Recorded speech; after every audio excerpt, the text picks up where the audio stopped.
Assalamualaikum warahmatullahi wabarakatuh. Selamat malam. Baik, kita lanjut perkuliahan kita di analisis laporan keuangan publik. Nah, hari ini kita akan bahas tentang analisis aset. Apa sih sebenarnya aset itu? Nah, kalau kita lihat di sini, kita mendefinisikan aset berdasarkan untuk di pemerintah daerah. Nah, itu adalah kekayaan atau sumber daya ekonomi yang dikuasai pemerintah daerah, kemudian digunakan untuk mencapai tujuan penyelenggaraan pemerintah daerah.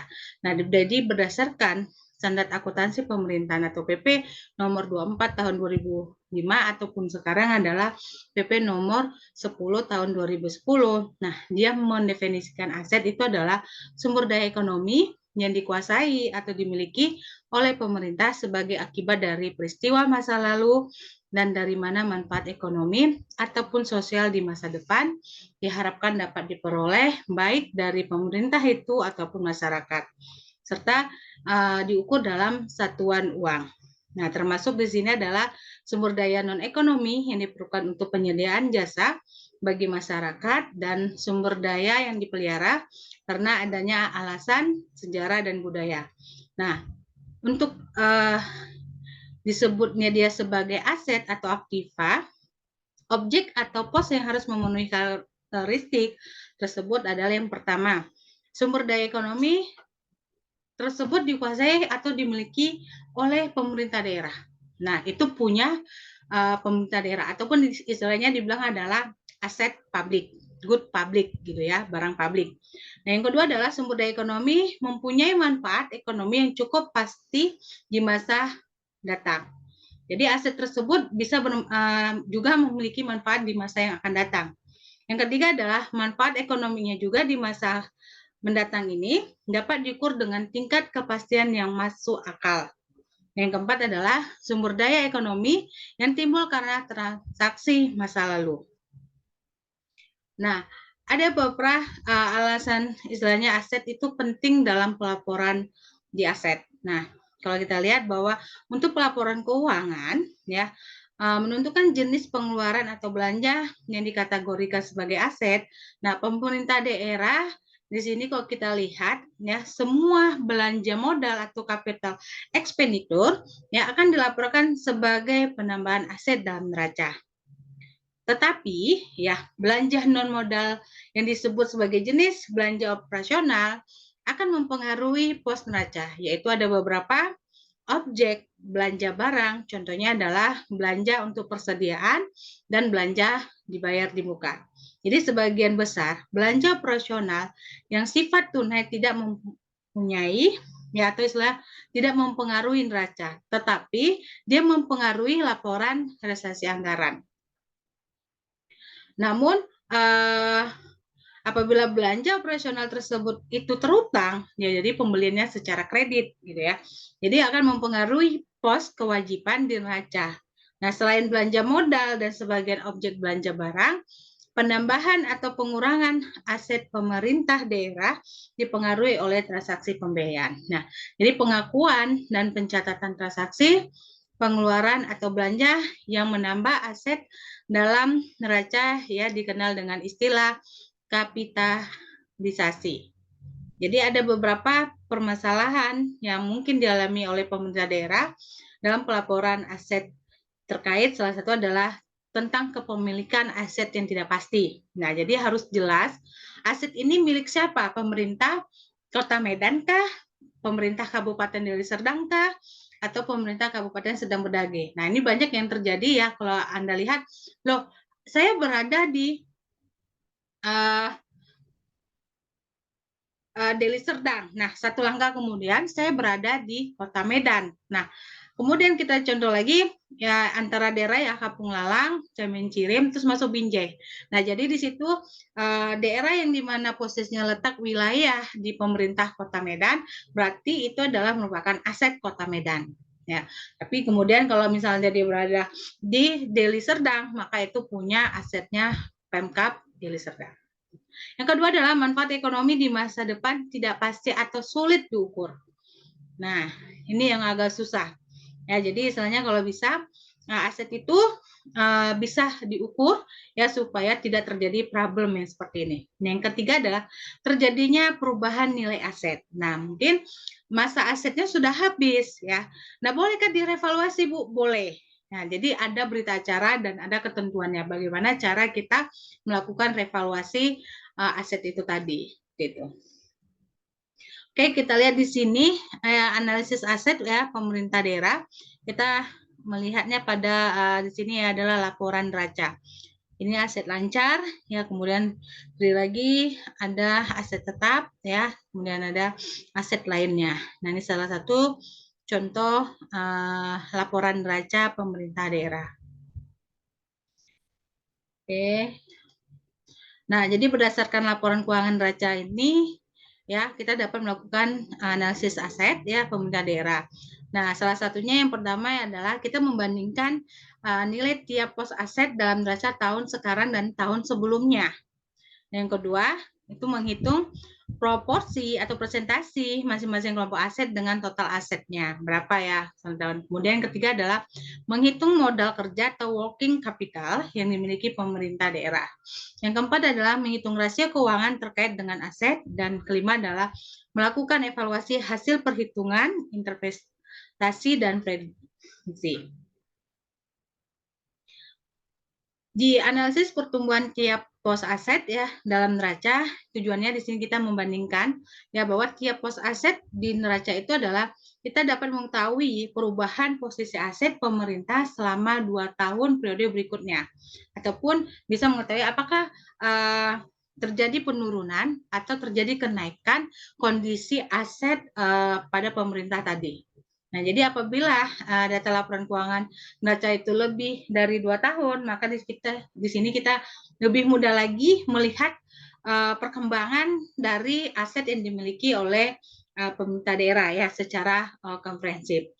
Nah, kemudian dengan adanya data runtun waktu tadi atau time series, maka lebih lengkap kita untuk melakukan analisis tren untuk memprediksi kondisi aset di masa datang.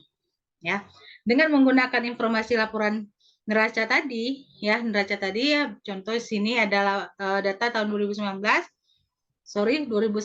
dan 2008 ya, kita bisa menilai pertumbuhan aset pemerintah ya untuk di setiap pos akun-akunnya. Nah, kita lihat kalau contohnya di sini untuk aset lancar terdiri dari kas di daerah ini 2009 ini 2008. Nah, dia mengalami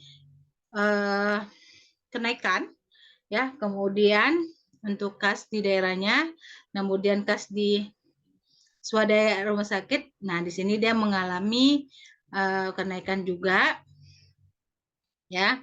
Nah, ini untuk piutang pajaknya mengalami kenaikan, investasi jangka pendeknya naik, piutang retribusinya dia naik. Nah, bagian lancar pinjaman kepada BUMD itu naik. Nah, kemudian piutang lain-lain di sini mengalami penurunan. Uang muka ya belanja di sini naik, persediaan juga naik. Nah, kemudian jadi kondisi jumlah aset lancar di tahun 2009 dengan 2008 mengalami kenaikan. Nah, kemudian kita lihat di investasi jangka panjang. Nah, investasi non permanen dan investasi permanen. Nah, ini mengalami kenaikan. Kemudian aset tetap, ini tanah, peralatan dan mesin, gedung, jalan, buku ya, kontribusi. Nah, jumlah asetnya di sini mengalami kenaikan. Dana cadangan mengalami penurunan ya di tahun 2009. Nah, aset lainnya kalau kita lihat di sini ya itu mengalami kenaikan. Nah, pertumbuhan di aset lancar di sini adalah tujuannya bagaimana kita bisa mengolah ya data pertumbuhan aset ya pada tabel yang tadi yang kita analisis. Nah, jadi dengan tabel tadi kita mendapatkan informasi gitu tentang pertumbuhan aset pemerintah daerah. Nah, contohnya di sini adalah bahwa sebesar 3,9. Jadi angka pertumbuhan aset ini meskipun tidak terlalu tinggi itu dapat dikategorikan cukup baik. Jadi ada standarnya. Berapa yang dikatakan kondisi pertumbuhan aset itu semakin baik, menurun, ya ataupun sama sekali netral ya, tidak ada mengalami peningkatan. Nah, kalau kita lihat bahwa di 2009 ya berdasarkan data tadi bahwa pemerintah daerah juga memiliki bagian lancar pinjaman kepada BUMD yang pelunasannya sudah dilakukan dalam tahun 2010 yaitu sebesar 580,5 juta. Nah, hal ini berarti akan adanya tambahan kas baru yang dapat memperlancar operasi di tahun berikutnya. Nah, secara total aset lancar pemerintah daerah meningkat tajam ya 73 miliar menjadi 111,6 miliar ataupun hampir 53%. Jadi peningkatan ini menandakan likuiditas pemerintah daerah itu meningkat. Nah, ketersediaan kas dan setara kas jangka pendek cukup aman. Nah, namun diwaspadai bahwa kecenderungan terjadinya kelebihan kas dan kelemahan dalam manajemen kas di pemerintah daerah.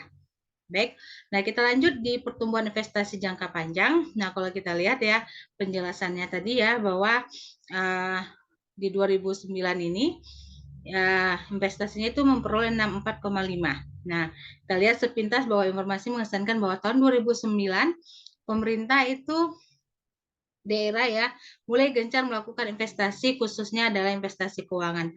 Namun di investasi jangka panjang ya dia mengalami peningkatan. Nah, proporsinya ya kurang ideal. Nah, dibandingkan dengan investasi jangka pendek yang mencapai 4,5 miliar. Nah, sebaliknya bahwa investasi jangka pendek itu juga akan diubah menjadi investasi jangka panjang sebab ya bahwa katanya keuntungan itu lebih besar daripada investasi jangka pendek. Oke, di pertumbuhan aset juga ya, bahwa di sini kita akan mempertanyakan bagaimana sih metode depresiasi yang digunakan pemerintah daerah. Nah, jika pemerintah daerah mendepresiasikan aset tetapnya, ya maka depresiasi aset tetap untuk organisasi sektor publik tidaklah sepenting pada organisasi bisnis. Nah, untuk di sektor bisnis ya, biaya depresiasi aset itu diperlukan sebagai biaya yang dapat mengurangi pajak. Ya, tapi filosofi depresiasi di sini bahwa alokasi harga pokok terhadap periode yang menikmati manfaat ya dari aset yang didepresiasi tersebut. Nah, ini juga akan merupakan konsep yang layak ya, ini jadikan temuan pada pendapatan dengan biaya. Nah, dengan adanya depresiasi maka informasi laba lebih andal. Nah, di sektor publik konsep forever matching cost again ya revenue tidak menjadikan tujuan utama. Nah, sehingga di sektor publik bahwa depresiasi aset itu tidak begitu berpengaruh dalam pengurangan pajak yang harus ditanggung. Nah, sehingga di sini tidak semua pemerintah mendepresiasikan asetnya, melakukan penyusutan asetnya. Bahkan juga sektor publik juga depresiasi aset itu tidak menjadi kewajiban. Nah, depresiasi aset boleh saja dilakukan, tapi ada beberapa metode depresiasi aset yaitu adalah garis lurus, saldo menurun ganda, dan unit produksi. Oke, di pertumbuhan dana cadangan ya, kalau kita lihat di sini bahwa keberadaan dana cadangan ya itu merupakan di mana dana yang digunakan atau dibatasi untuk tujuan khusus.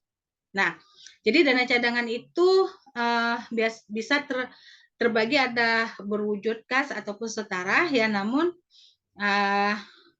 berbeda dengan kas dan setara kas pada aset lancar. Nah, perbedaannya itu apa? Nah, perbedaan di sini bahwa kas yang bebas tidak terikat penggunaannya dan dapat digunakan sewaktu-waktu ketika kebutuhan itu memang diperlukan. Nah, sementara kas dan setara kas yang merupakan dana cadangan, nah kas itu terkait penggunaan dan tidak dapat digunakan sewaktu-waktu sebab penggunaan membutuhkan persetujuan dari pihak DPR.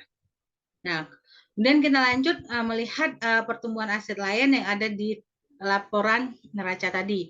Ya, di sini ada untuk pertumbuhan aset tak berwujud, ya, kemudian barang seni dan pertumbuhan aset yang lainnya, ya, gitu. Nah, kita masuk ke analisis proporsi kelompok aset terhadap total aset. Nah, di sini selain analisis terhadap pertumbuhan masing-masing, ya, dalam pos neraca juga kita dapat membuat analisis proporsi masing-masing dalam kelompok aset terhadap total aset. Jadi analisis proporsi yang bermanfaat untuk melihat dari potret dari aset pemerintah daerah secara global. Apakah kelompok aset terlalu besar sehingga kurang baik bagi kesehatan atau keuangan organisasi? Nah, jadi kondisi yang tidak sehat bisa menimbulkan krisis keuangan ataupun dikatakan adalah financial distress. Nah, jadi krisis keuangan ini akan membawa petaka kebangkrutan ya bagi istilahnya khusus untuk perusahaan ataupun bagi pemerintah ya. Jadi bagaimana kita bisa menilai proporsi komponen aset tersebut sudah tepatkah untuk sesuai dengan masing-masing jenis atau komponen aset lainnya ya yang berpengaruh dengan komponen atau jenis aset yang lain seperti itu. Nah, kalau kita lihat di sini proporsi kelompok aset terhadap total aset. Nah, kita lihat bahwa untuk aset lancar itu totalnya itu 2,2%. Ya, istilah kontribusi dia dalam yang paling untuk meningkatkan jumlah dari total aset. Nah, investasi jangka pendek 1,3%, aset tetapnya 95%, nah dana cadangan 0,4% dan aset lainnya 0,7%. Nah, kemudian kalau kita lihat di sini di tahun 2008 ya, makanya memang di 2009 aset lancar itu meningkat ya, kemudian investasi jangka panjangnya juga. Nah, tapi aset tetapnya mengalami penurunan. Ya, sama dana cadangan seperti itu ya. Untuk aset lainnya itu masih tetap. Nah, ini untuk masing-masing proporsi komposisi aset ya dalam istilahnya kontribusi dia dalam menambah total aset tadi. Nah, kita lanjut di analisis modal kerja working capital. Nah, ini tujuannya adalah kita bisa menilai kecukupan keuangan pemerintah daerah dalam memenuhi kebutuhan pelaksanaan operasi rutin harian tanpa harus mencairkan investasi jangka pendek ataupun jangka panjang. Nah, dia menggunakan dana cadangan atau penggunaan pos pembiayaan lainnya. Nah, jadi rumusnya sini adalah modal kerja sama dengan aset lancar dikurang dengan kewajiban lancar. Nah, di analisis rasio keuangan ya di sini yang kita butuhkan adalah pertama adalah rasio likuiditas ya sama dengan secara swasta, rasio lancar, rasio kas, quick ratio, working capital to total aset rasio. Nah, kemudian ada rasio solvabilitasnya, rasio utang ya terbagi dari rasio utang terhadap modal, rasio utang terhadap aset modal dan time interest earning ratio. Nah, ini rumus dari salah satu ya istilahnya jenis dari rasio likuiditas ya, rumus rasio lancar. Ya berarti untuk melihat bagaimana kemampuan pemerintah itu untuk membayar utang jangka pendeknya. Nah, rasio kas bagaimana pemerintah daerah memperoleh kas ya dalam waktu jangka 1 tahun ya. Kemudian rasio cepat ya di sini adalah kemampuan ya pemerintah daerah itu untuk membayar utangnya dengan cepat ya. Seperti itu misalnya apakah lebih besar aset modal kerjanya atau utang lancarnya ya, seperti aktif lancar kurang istilahnya persediaan ya gitu. Kemudian working to capital ratio, nah di sini kita melihat kondisi keadaan pemerintah daerah dalam menghasilkan modal kerjanya ya gitu. Dan ini rasio solvabilitas ya, dia membandingkan mana lebih besar total aktiva atau total utang. Nah, jadi kalau misalnya total aktiva lebih besar daripada total utang, berarti kondisi keadaan pemerintah berarti itu sangat kita bilang misalnya sangat baik. Tapi kalau misalnya total aktiva lebih kecil daripada total utang, berarti kondisi pemerintah daerah itu dalam keadaan kondisi di mana memiliki utang yang besar. Ya istilahnya dia untuk hartanya aja sedikit ya, jadi itu harus dihindari. Dia rasio utang ya, leverage atau rasio. Nah di sini dia ada 3 jenis rasio. Ya di sini yang pertama adalah rasio utang terhadap ekuitas. Nah jadi pemerintah daerah harus mampu ya membayar utangnya di mana dibandingkan dengan jumlah ekuitas dananya. Nah, jadi kalau misalnya jumlah ekuitas dana itu lebih besar daripada utangnya, berarti rasio utang terhadap ekuitas itu semakin rendah. Tapi kalau utang lebih besar daripada jumlah ekuitas, maka rasio utang terhadap modal tadi sangat tinggi, ya. Itu harus dihindari. Kemudian yang ketiga adalah rasio utang terhadap modal, aset modal, ya. Nah, di sini, nah, jadi pemerintah harus bisa meningkatkan aset modal tadi daripada utang. Nah, jadi kalau ternyata total utang lebih tinggi daripada total aset modal, berarti pemerintah mengalami, kalau kita bilang adalah sama ya, kebangkrutan, ya. Utangnya lebih besar daripada hartanya. Yang ketiga adalah time interest earning ratio. Nah, ini menjamin keuntungan untuk membayar bunga utang jangka panjang. Nah, di sini kita harus bisa membandingkan laba sebelum bunga dan pajak dibagi dengan bunga utang jangka panjang. Nah, Bu, kalau kita bilang kan pemerintah tuh nggak punya laba, ya kan? Dia mempunyai surplus atau defisit, ya. Jadi di sini kita harus mengetahui berapa sih surplusnya, ya, surplusnya itu tadi. Oke, baik, itu aja topik kita hari ini tentang analisis aset. Nah, untuk lebih jelasnya lagi, ya, kita nanti akan melakukan diskusi. Baiklah, Assalamualaikum warahmatullahi wabarakatuh. Selamat malam.